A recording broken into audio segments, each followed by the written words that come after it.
Welcome to this session of God Chasers. It doesn't take much to look around the world today and see the hate that is very prevalent. People just treating each other horribly. Marriages, relationships falling apart. You look around in places where you think there ought to be some normalcy, and there isn't. Even in the church, where people think, well, that's a safe place. It isn't.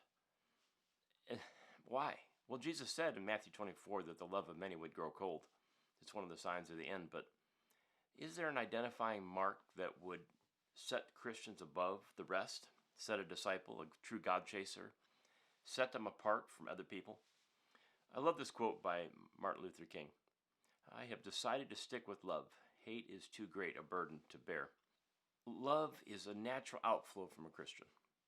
It ought to be the first thing that we think about when we look at other people. How can I love them? How can I show Christ's compassion to them? But sadly, it's the last thing that many Christians think about. We are born in our human nature to be self-centered. We are constantly focusing on ourselves, what we can do for ourselves. Even in our best motives, we are doing something for somebody else, but we're thinking about, well, what is it getting for me? Am I happier? Am I more cheerful? Is somebody looking? Am I getting my picture taken? Am I going to get in the news? Whatever the case might be. Unconditional love like Christ had for humans is difficult for us as humanity to bring about.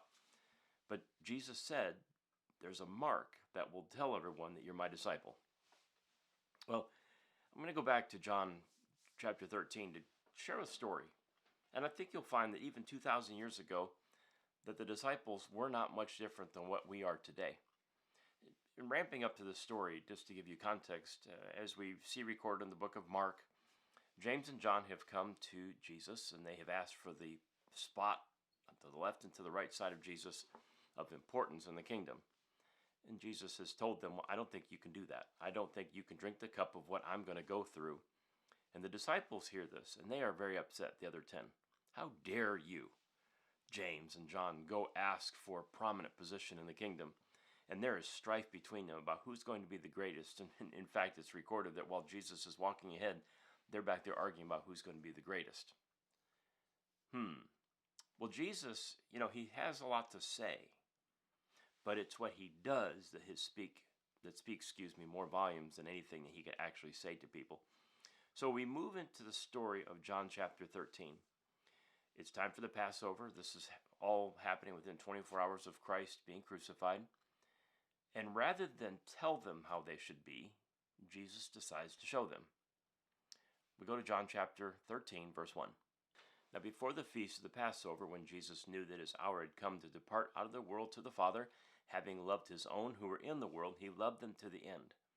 During supper, when the devil had already put it into the heart of Judas Iscariot, Simon's son, to betray him, Jesus, knowing that the Father had given all things into his hands, and that he had come from God and was going back to God, rose from supper. He laid aside his outer garments, and taking a towel, tied it around his waist. Then he poured water into a basin and began to wash the disciples' feet and to wipe them with the towel that was wrapped around him. He came to Simon Peter, who said to him, Lord, do you wash my feet? Let's get some proper context for why this is important, why this story matters. In the culture of that time, you had certain layers in society. Well, of course, the master, the rabbi, he was the top. The disciples, they were to serve him. So rightfully so, the disciples should have actually been washing his feet.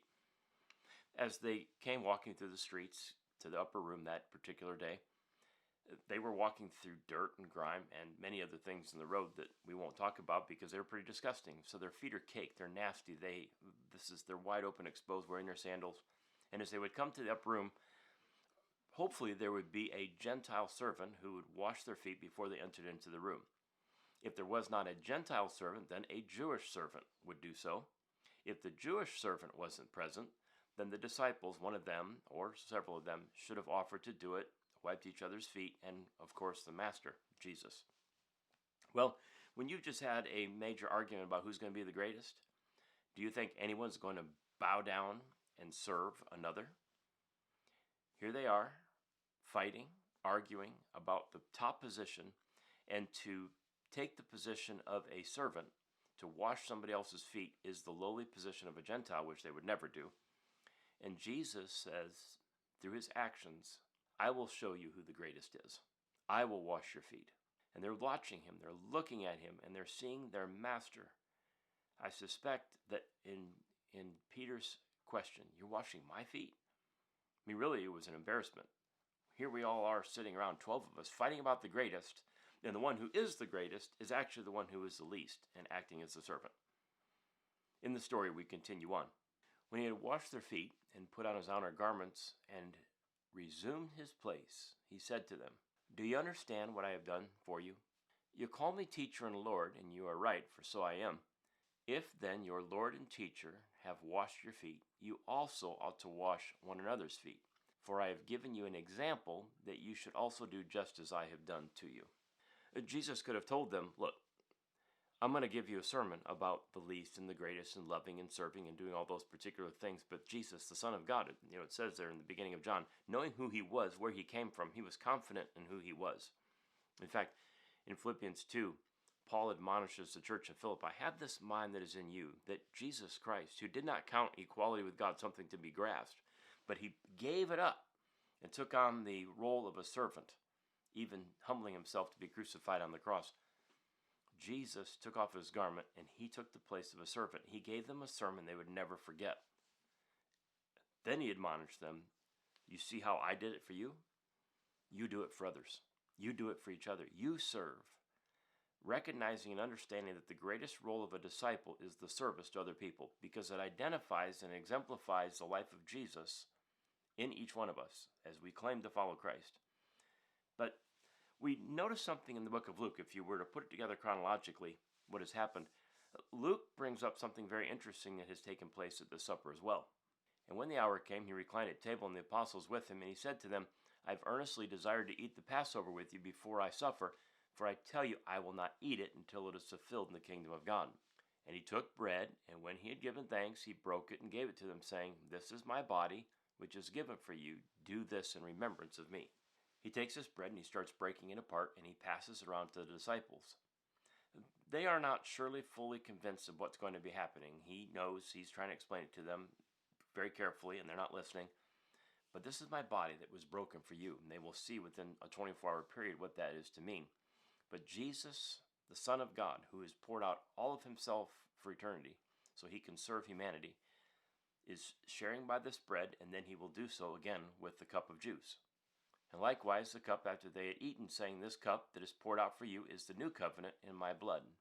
First he had broken the bread, and now he takes the cup and he makes it even more explicit. This is my blood, shed for you, poured out. I'm giving my life. The God of the universe has come in flesh and will soon die on a cross, giving everything for mankind. There is no greater love than this, period. But after this happened, Luke then records something very interesting, fascinating in light of all the things that Jesus has just said that he was going to do. A dispute also arose among them as to which one of them would be regarded as the greatest. Hello, you've just had Jesus explain to you what he's going to be going through. It just goes to prove they didn't fully understand it. But they're jockeying for position. I mean, the God of the universe, Christ, the Messiah, God with us, is telling them, I'm going to give my body broken, my blood shed for you, for everyone, for all humanity. And all the disciples can think of is, hey, I get the first place. No, I get the left. No, I get the right. No, I get... They're jockeying. And Jesus responds to them very carefully. The kings of the Gentiles exercise lordship over them, and those in authority over them are called benefactors, but not so with you. Rather, let the greatest among you become as the youngest, and the leader as one who serves. Do you see what Jesus has done with them right there in that statement? You seek to be the greatest, but if you want to be the greatest, perhaps you would get down on your knees and you would wash the feet of your fellow disciples and others. The world says achieve greatness by lording over them, by leading other people, by telling other people what to do. I tell you that kingdom greatness is the one who says, I will serve, and serves up rather than speaks down. This is quite something different than what you might find in a business degree. They're always telling you, strive for the best, strive for the most. Only recently has servant leadership become a thing, but even still, it's not quite as Christ put it with the disciples. You must become the least, and you must serve to be the greatest. Now we go back to John, and again, we're piecing this together chronologically. And in John, Jesus as he's getting ready to leave the upper room, he speaks very frankly to them about the mark of a disciple. It's very interesting, and it's very concise about what he expects and what he's challenging them to be. We go back to John 13. A new commandment I give to you, that you love one another. Just as I have loved you, you also are to love one another. By this, all people will know that you are my disciples if you have love for one another. J. Vernon McGee, in his commentary through the Bible, is reflecting on this challenge to be my disciple and show love. This is how the world will know. McGee writes, now he gives to them a new commandment. Some would seem to think that he said, by this shall all men know that you are my disciples if you are fundamental in the faith. What he's meaning is there's a set of beliefs, fundamentalism, there's biblical beliefs and doctrines, and it's by declaring that I know these things that people would know that I'm a disciple. But no, that's not what Jesus is saying, and McGee carries it on further. I want to say this, and I want to say it very carefully. Believing these things, beliefs, does not convince the unsaved world outside. The world is dying for just a little love. Jesus says that his disciples are to be known for their love. Is he not right? There are so many Christians that know the things they are supposed to do. In some denominations, they know everything particular. They pride themselves, just like the Pharisees and the Sadducees of Jesus' time. I know, I follow it exactly. I keep the rule of the law completely. I keep the letter. But if you kept the spirit, because Jesus said the spirit of the law is this: love the Lord your God with all your heart, all your soul, and all your mind, and love your neighbor as yourself. But this is love. I mean, it's Christ-like love, and he's challenging the disciples. If you want to show the world that you're my disciples, love. But what does this love really look like? We go to 1 Corinthians. Love is patient and kind. Love does not envy or boast. It is not arrogant or rude. It does not insist on its own way. It is not irritable or resentful. It does not rejoice at wrongdoing, but rejoices with the truth. Love bears all things, believes all things, hopes all things, endures all things. If that's the measure of love, I have failed miserably often, and maybe you feel the same. It's quite easy to love people that you really like. Your parents, your family. Well, maybe you don't like your family all that much, because they are family, but we're called to love them too. Friends, whatever. But Jesus said, even your enemies, love your enemies. He proved it by washing Judas's feet, even though he knew Judas was going to betray him. But this is the measure of love. Well, this little quote even sums it up better. Real love means loving kindness and compassion, the kind of love that does not have any conditions. Amazing love. Paul sums it up in Corinthians. We're challenged to love unconditionally. This quote even brings this out. Love even our enemies. Yet that's very hard to do. It's a love that only Jesus can give. It's a love that is impossible of our own to do. It can only flow from Christ to us as disciples. And that's why he said the true mark of discipleship, that you are following me, that you are invested in me, and I invested in you, is love. That's how the world will know. It will not be what you know, it will be what you do. What you do will speak louder than what you say you know. We go to John, the first epistle. This is the same John that wrote the Gospel of John. And he speaks about this love for God and love for each other a little bit more candidly. And then he is very firm in his idea of, well, let's get to it because I don't want to spoil it. Beloved, let us love one another, for love is from God, and whoever loves has been born of God and knows God. The surest sign that you are connected to God, that you are connected as a disciple, that Christ is everything to you, is love. The world can look at you, your friends, your family. They can look at you and say, in you we see something different, an unconditional love that's patient, kind, compassionate, generous, does things without expecting anything in return. What do you have? Where did you get it? How did that happen? You can say it wasn't me, it was God. But on the other hand, we are also very clear in understanding if we don't have love and yet we say we're connected to God, we might be fooling not only ourselves but trying to fool other people. Anyone who does not love does not show God, because God is love. You can't say I'm a Christian. You can't say I'm a Christ follower or fully committed disciple and not love other people. If you do, you're fooling yourself. Furthermore, John says it's impossible because God is love, and if he's infused in your life, if you're truly a God chaser, you're going to pursue that love, and you will have that natural outflow of Christ's unconditional love, even with the human taint, flowing through you. But then John goes even further and is a lot more plain in what he's telling his church. If anyone says, I love God, and hates his brother, he is a liar.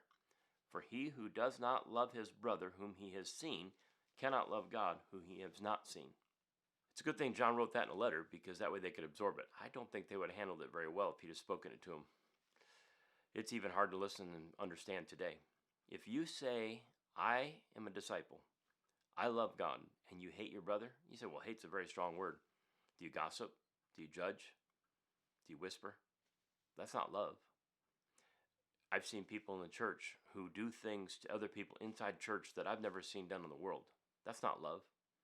They say, well, I know, I believe, I understand, I follow the Bible.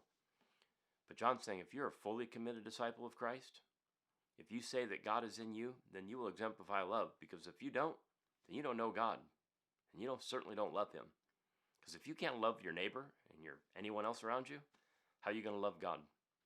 The Layman's Bible, reflecting back onto this command that Jesus gave them, a new command to love and be a mark of the disciple, the Layman's Bible commentary reflects on a little bit further as we wrap this up. Leviticus 19:18 shows that love of neighbor was no new idea. What was new was that the love was to be shown among followers of Jesus with the full and faithful love whose standard was the love he had for them throughout his ministry. This mutual Christ-like love would be the sign by which other men would recognize the disciples. Not verbal profession, but mutual love is the real test and proof of sincere and loyal discipleship. You see, it's not what you know. Maybe you've been a Christian for a long time. Maybe you're a new Christian right now. But the world does not care what you know. It doesn't care if you know your Bible backwards and forwards. It doesn't know if you've memorized every 10 commandment, if you know every Bible doctrine, if you know the Athanasian Creed, if you know the Nicene Creed, if you know 27, 28, 29 fundamental beliefs of the denomination that you're with. If you don't love, you're not a disciple. Because it's not what you know. The Sadducees and the Pharisees and the religious leaders of that day, they knew a lot of things, but they didn't love. Had they loved, they would have never put Christ on the cross. If I am a truly committed, fully vested God chaser, love will be the outcome of our life. Paul even said it really well. We go back to 1 Corinthians 13. Remember, he talked about love, but he said, if I can do a lot of things, but if I don't have love, it's meaningless. Pick it up. If I speak in the tongues of men and of angels, but have not love, I am a noisy gong or a clanging cymbal. And if I have prophetic powers and understand all mysteries and all knowledge, and if I have all faith, so as to remove mountains, but have not love, I am nothing. If I give away all that I have, and if I deliver up my body to be burned, but have not love, I gain nothing. It's not what you know, it's what you do. Your actions speak louder than words. It's a cliche, but it's true. Jesus said, they will know that you're my disciples if you love. He didn't say, they will know you're my disciples if you can repeat everything that I've told you. If you act out of love, if you show kindness, compassion, grace to other people. Isn't that what the world needs? It's what the world needs in our church. It's what we need to give to our families. It's what we need today in this world. This world is falling apart because of hate, misery, anger, pushed out to other people. And we as Christians, we can stand tall. You can prove to the world, I'm connected with God by the love that I will show you. And love means serving. It means instead of seeking the higher place and asking somebody to do something for you, you serve them. You seek out for them, for their good. True, unconditional love is so difficult. It is not natural. It is not what will come from our heart. It only comes when Christ comes into our heart, when the Holy Spirit is working through us out to the world. And I ask you, is your mark, is it love? Or has it been to this point what I know, what I can prove?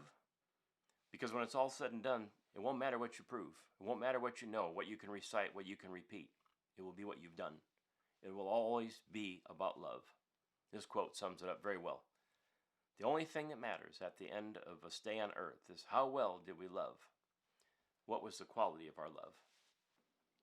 A legacy of love. That's what I'd like to leave behind. What about you? But I'll be the first to admit it is difficult. It certainly requires the love of Christ in our hearts to love people no matter their background, race, ethnicity, social, economic class, people that are unlovable. There are people who are so grumpy, so mean, so cruel. You wonder, how can God love them? But he does because he loves unconditionally, and he's called us as disciples to do the same. To have eyes that see what Jesus sees, to have ears that hear what he hears, and a heart that beats for what his heart beats for.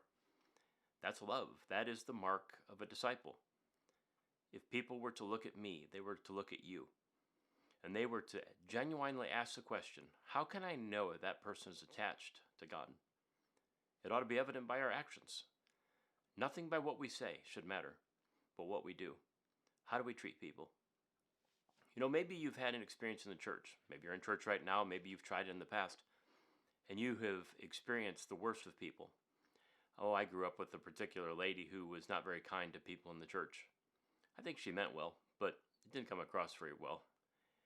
She was vindictive, judgmental, cruel, gossip, and chased many people outside of the church. That's one of the images that I had from the church that I grew up in. Well, as I've grown as a pastor, as I've been able to minister to other people, I've seen spiritual cannibalism. We eat our own, unfortunately.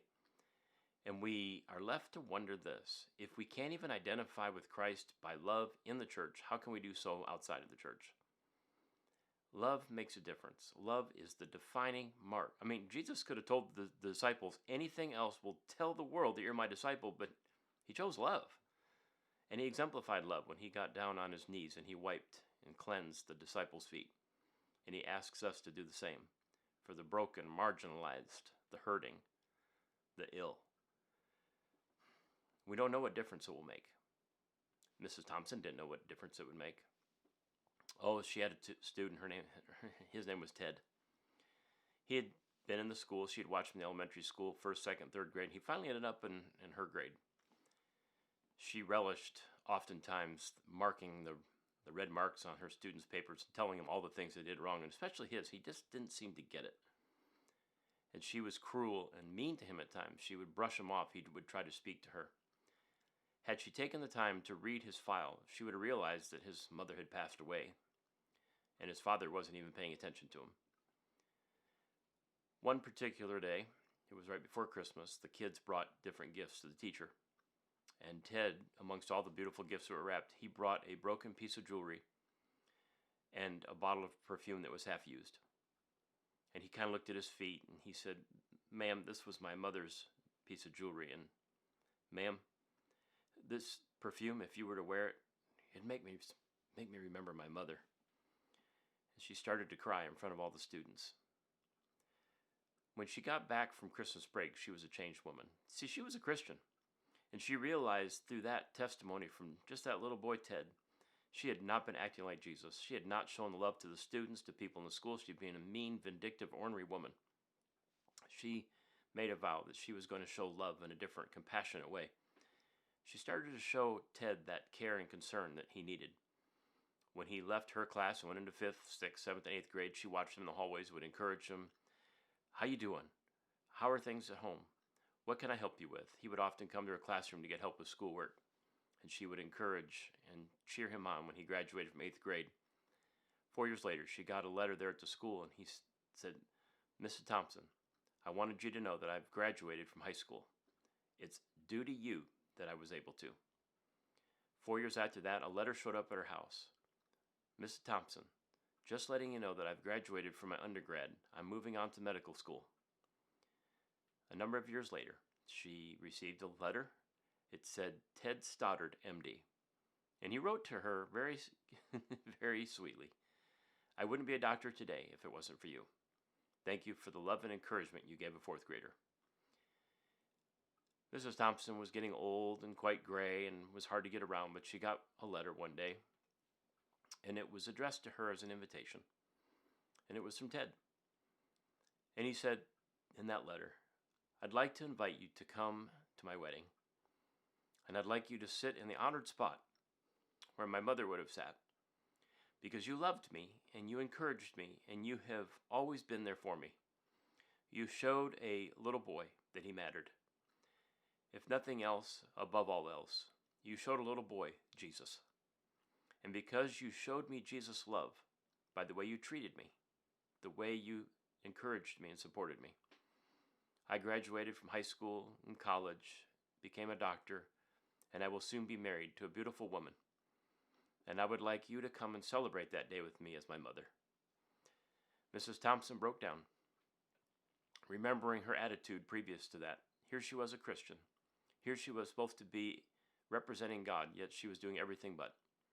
And what a difference it made in the life of Ted and many other students when she decided, "I'm going to let love be the deciding factor." My friend, what's your mark? What's my mark? When people see me, when they see you, do they hear what we know?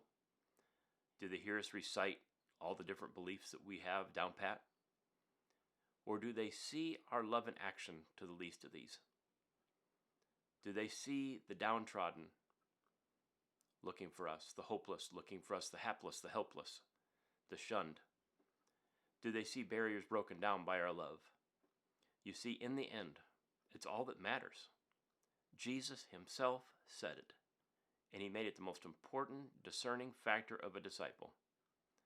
This is how the world will know that you're my disciples, if you love one another. I don't know about you. I got a long way to go. But by God's grace, I will. And as a true God chaser, I want to reflect Jesus to the world and let love be my defining mark.